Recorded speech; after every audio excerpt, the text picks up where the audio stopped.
This is VOA News. I'm Marissa Melton. Democratic lawmakers in Congress will take a big step this week in the impeachment inquiry of U.S. President Donald Trump. AP's Mike Hempen has more. Members of the House Intelligence Committee are getting a chance to review the report before it's sent to the Judiciary Committee for Wednesday's landmark hearing. White House counsel Pat Cipollone, who calls the inquiry baseless and highly partisan, has declined an invitation for the president's counsel to appear at the hearing. Wednesday's hearing is expected to convene legal experts whose testimony, along with the report from the Intelligence Committee, could lay the groundwork for possible articles of impeachment, which the Judiciary Committee is expected to draw up soon. Mike Hempen, Washington. President Trump says U.S. legislation backing protesters in Hong Kong did not make trade negotiations with China easier. But he adds he believes Beijing still wants a deal with the United States.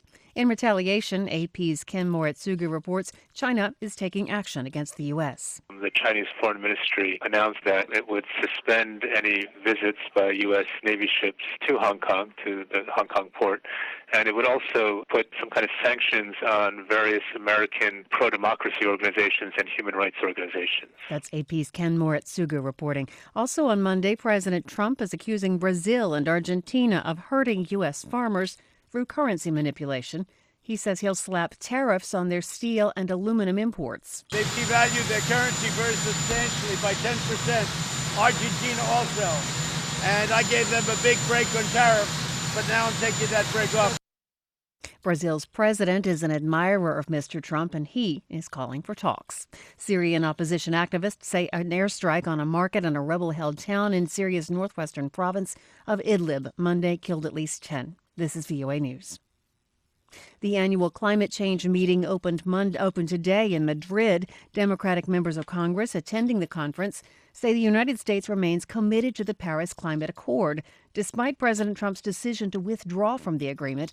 AP's Zaria Shackley reports. House Speaker Nancy Pelosi told an audience at this year's UN climate meeting in Madrid that we're still in it. Pelosi, who led the delegation of more than a dozen members of Congress to the Spanish capital, said climate change poses a threat to public health, the economy and national security. The congressional group is separate from the official U.S. delegation at the COP25 conference. The U.S. technically remains a member of the Paris Accord until November the 4th, 2020. I'm Zaria Shackley.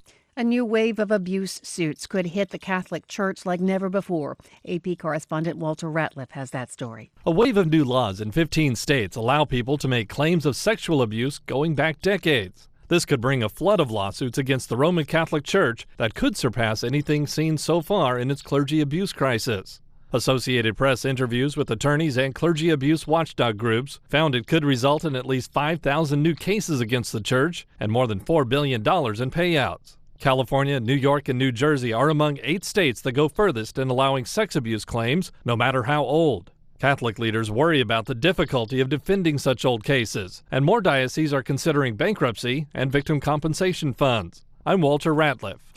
Dictionary.com has released its annual word of the year. This year, it's existential. AP's Ed Donahue has more. Existential is an adjective, affirming or implying the existence of a thing. The word has been brought up by people like teenage climate change activist Greta Thunberg. We are now facing an existential crisis. And Democratic presidential candidate Joe Biden. The president is literally an existential threat to America. Dictionary.com says there were sustained searches for existential after these references, as well as in the aftermath of wildfires, Hurricane Dorian, and deadly mass shootings. Even Toy Story 4 character Forky sparked searches for existential. I don't belong here! John Kelly with Dictionary.com says searches for existential literally and figuratively speaks to the sense of grappling with our survival. I'm Ed Donahue.